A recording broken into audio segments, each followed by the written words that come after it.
नमस्कार बच्चों, मैं सुनीता झा आप सबकी ऑनलाइन हिंदी शिक्षिका। और आज हम लोग पढ़ने जा रहे हैं सीबीएसई बोर्ड के कक्षा 10वीं की एक कविता के प्रश्नोत्तर को।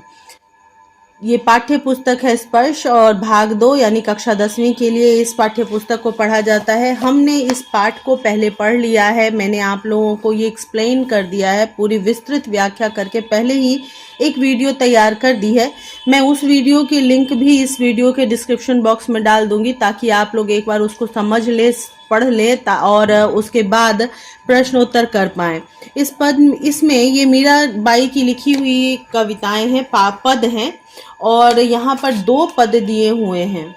ठीक है, मैंने उस पाठ में आप लोगों को विस्तार में मीराबाई के विषय में भी बताया है और उनके इन पदों के विषय में भी बताया है, तो उसको आप लोग एक बार देख लीजिएगा। दोनों पदों को मैं एक बार संक्षेप में आपको जरूर समझा दूंगी। उससे पहले आप यहाँ पर देख लीजिए कि इस पाठ में विशेषता क्या दिखाया गया है। ठीक है, प्रस्तुत पाठ में संकलित दोनों पद मीरा के ही इन्हीं आराध्य को संबोधित है। इन्हीं आराध्य मतलब गिरधर गोपाल को संबोधित किया गया है।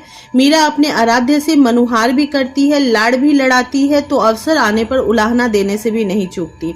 मतलब मीरा अपने जो आराध्य है यानी श्री कृष्ण जो है, गिरधर गोपाल जो है, उनको प्यार भी करती है, उनसे मनुहार करती है, उनको मनाती है, उन पर रीझती भी है, उनसे लाड़ भी लड़ाती है, प्रेम भी करती है। और कभी ऐसा होता है कि जब वो किसी बात से रूठती है तो उन्हें उलाहना भी देती है। उनकी क्षमताओं का गुणगान स्मरण करती है, उनकी क्षमता, उनकी विशेषता जो है उनका गुणगान भी करती है और उन्हें बार बार स्मरण करती है, याद करती है। उन्हें उनके कर्तव्य याद दिलाने में भी देर नहीं लगाती।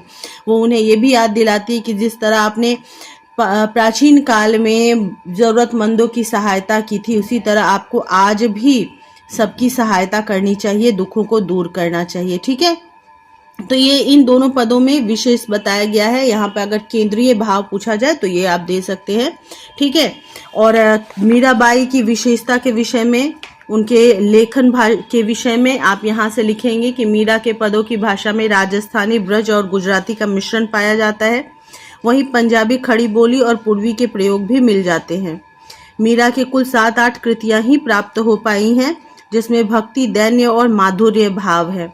इन पर योगियों, संतों और वैष्णव भक्तों का सम्मिलित प्रभाव पड़ा है। अगर मीराबाई के बारे में आपको लिखने के लिए मिलता है तो आप इसको लिखेंगे। ठीक है, हालांकि यहाँ पर भी है, मध्यकालीन भक्ति आंदोलन की आध्यात्मिक प्रेरणा ने जिन कवियों को जन्म दिया उनमें मीराबाई का विशिष्ट स्थान है।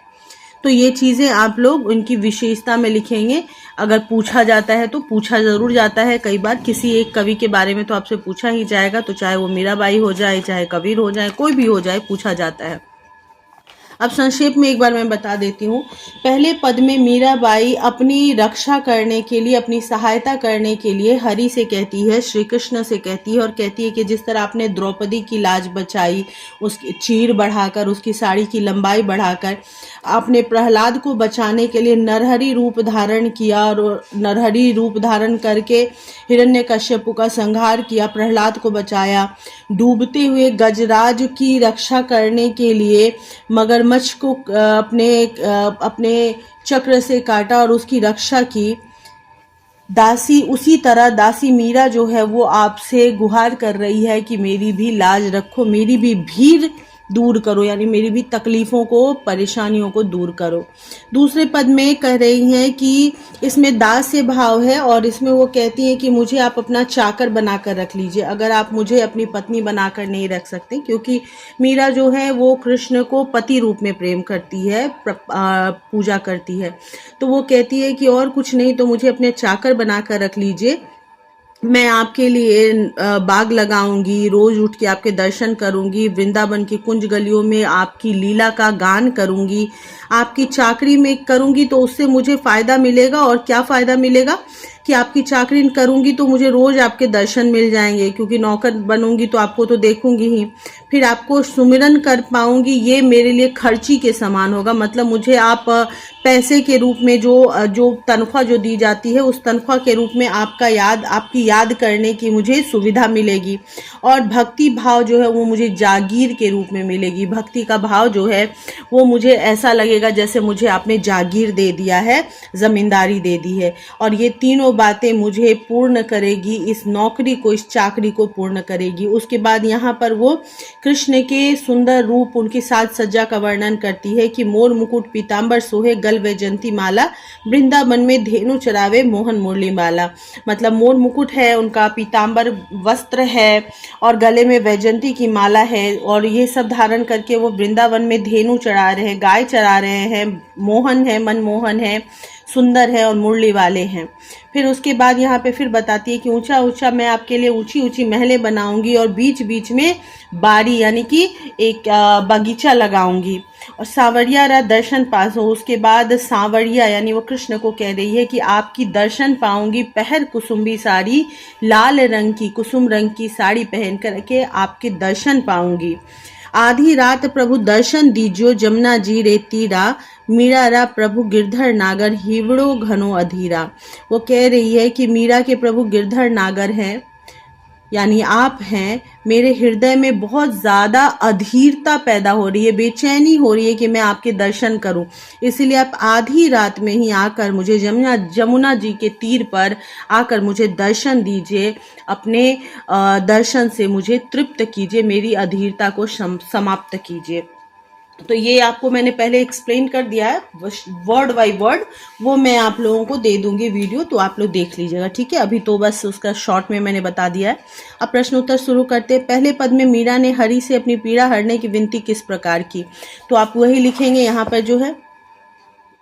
पहले पद में मीरा अपनी पीड़ा हरने की विनती करते हुए श्री कृष्ण से कहती है कि हे हरि, जिस प्रकार अपने प्राचीन समय में द्रौपदी की लाज बचाई, उनकी साड़ी को बढ़ाकर, प्रहलाद की रक्षा करने के लिए आपने नरहरि का रूप धारण किया, जिस प्रकार आपने डूबते हुए गजराज को बचाया और उस कुंजर की, या कुंजर मतलब हाथी होता है, तो उस हाथी की पीड़ आपने दूर की, उनकी तकलीफ आपने दूर की, मगरमच्छ से उसे बचाया था, तो मगरमच्छ को मारकर गजराज को बचाया था, ऐरावत को बचाया था हरि ने।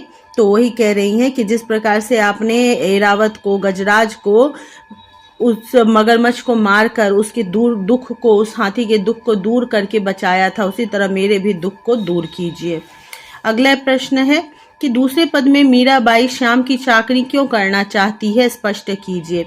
मीराबाई श्याम के समीप रहने के लिए, उनका सामीप्य पाने के लिए, उनका रोज दर्शन करने के लिए, उनकी लीला गा सकने के लिए उनकी चाकरी करना चाहती है, ताकि वो उनके समीप रह सके, उनका दर्शन कर सके, उनको याद कर सके। मीराबाई ने श्री कृष्ण के रूप सौंदर्य का वर्णन कैसे किया है।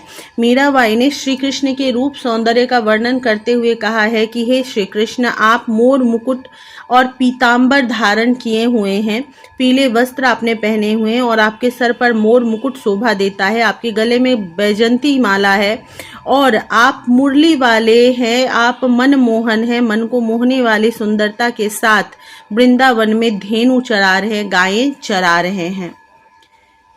मीराबाई की भाषा शैली पर प्रकाश डालिए। मैंने अभी अभी आप लोगों को यहाँ पर दिखाया मीराबाई की भाषा शैली कि वो कैसी है। भाषा में राजस्थानी, ब्रज और गुजराती का मिश्रण है, वहीं पंजाबी खड़ी बोली और पूर्वी के प्रयोग भी उनकी भाषा में मिल जाती है, यही आपको लिखना है इसमें।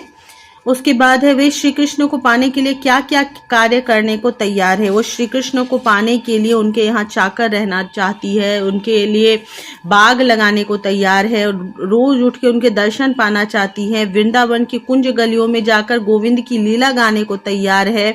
उसके बाद वो ऊंचे ऊंचे महल बनाकर उनके बीच में बागीचे लगाना चाहती है श्री कृष्ण के, और चाहती है कि वो सांवरिया के दर्शन लाल रंग की साड़ी पहनकर प्राप्त करें।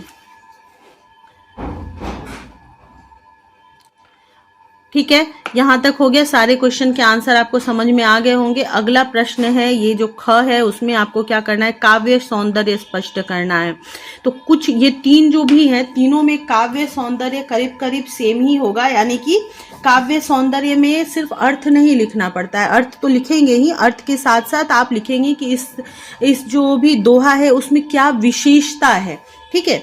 तो अर्थ पहले मैं आपको बता दे रही हूँ और विशेषताएं मैं तीनों की अलग अलग से आपको बता दूंगी। ठीक है, तो अर्थ जो है, हरि आप हरो जनरी भीड़, द्रौपदी री लाज राखी आप बढ़ायो चीर, भगत कारण रूप नर हरि धर्यो आप शरीर। कह रहे हैं कि हे हरि, आप लोगों की भीड़, लोगों की तकलीफों को दूर कीजिए, हर लीजिए। जिस प्रकार आपने द्रौपदी की लाज रखी, उसकी चीर बढ़ाकर उसके सम्मान को आपने बचाया, और नरहरि का रूप धारण करके जिस प्रकार से आपने अपने भक्त प्रहलाद को बचाया, उसी तरह से आप हर व्यक्ति के, प्रत्येक व्यक्ति के भीड़ को, तकलीफ को दूर कीजिए। अब इस दोहे में विशेषता क्या है, काव्य सौंदर्य क्या है कि ये राजस्थानी ब्रज और गुजराती भाषा का मिला हुआ रूप है। ये भक्ति रस से भरा हुआ है। ठीक है, और इसमें अलंकार जो है वो उदाहरण है। आगे बढ़ते हैं अगले में।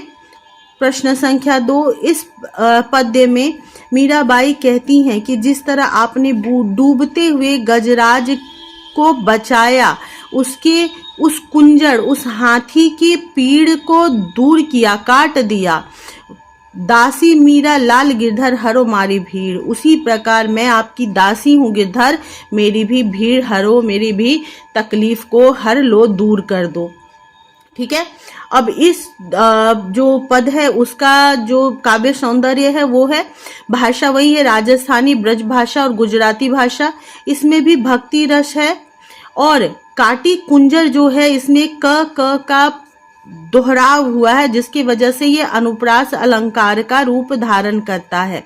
ठीक है, उसके बाद तीसरे में आते हैं। तीसरे में है, चाकरी में दर्शन पासियों, सुमरन पासियों खर्ची, भाव भगति जागिरी, पासियों तीनों बाता सरसी। कह रहे हैं, मीरा कहती है इस पद के माध्यम से कि चाकरी में, मतलब मैं जब आपकी चाकर बनूंगी, नौकर बनूंगी, तो उस चाकरी में तनख्वाह के रूप में मैं आपके दर्शन पाऊंगी, और खर्ची के रूप में, खर्च के लिए जो आप पैसे देते हैं उस रूप में मैं आपके सुमिरन पाऊंगी। वही मेरे लिए खर्ची होगा, वही मेरे लिए तनख्वाह होगा। आपकी सेवा करने का मूल्य जो है वो यही है कि मैं आपके दर्शन पाऊं और आपको याद कर पाऊं, और भाव भक्ति की जागीर मुझे मिले, मतलब मुझे जमींदारी के रूप में मेरा जो खर्च है, मेरा धन दौलत जो है वो भाव भक्ति हो, भक्ति की भाव को ही मैं अपने जागीर की तरह संभाल कर रखूंगी। आपके सेवा में रहने के बाद यही मुझे तीनों चीजें मिलेगी जो मेरे कार्य को, मेरी चाकरी को पूर्ण करेगी, मुझे पूर्ण करेगी। अब यहाँ पर आप काव्य सौंदर्य में यही लिखेंगे, राजस्थानी ब्रज भाषा और गुजराती भाषा का मिला जुला रूप है। इसमें इन तीनों में आप लिख सकते हैं कि तत्सम और तद्भव शब्दों का अच्छा खासा मेल है। उसके बाद इसमें आप देखिए कि दास्य भाव है, भक्ति भाव इन दोनों में है, इसमें दास्य भाव है, मतलब दासता स्वीकार करने की कोशिश की गई है। मैं आपकी नौकरी करूंगी, आपकी दास बन के रहूंगी, लेकिन मुझे आपका भक्ति चाहिए, ये वाला भाव है। और भाव और भक्ति दोनों में भ का दोहराव होने की वजह से अनुप्रास अलंकार है, लेकिन ये तीनों जो है ये रूपक अलंकार का परिचायक है, क्योंकि जागीर के रूप में भाव भक्ति, तो ये रूपक के रूप अनुसार दिखाया गया, रूपक अलंकार है।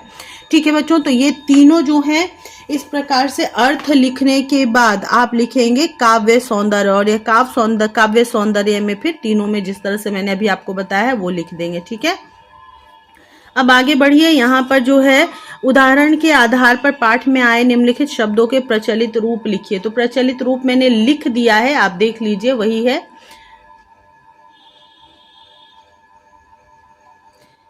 चलिए, तो मुझे लगता है कि आपको प्रश्नोत्तर भी समझ में आ गए होंगे। अगर कोई कंफ्यूजन हो या कोई और चैप्टर ऐसा जो लगता हो कि आपको जानना है और मैंने अभी तक नहीं वीडियो बनाया है, तो आप मुझे बेशक और बेझिझक कभी भी मुझे ये कमेंट कर सकते हैं, और जो वीडियो में मेरे इंस्टाग्राम या फेसबुक की आईडी होती है तो उसमें मैसेज भी कर सकते हैं।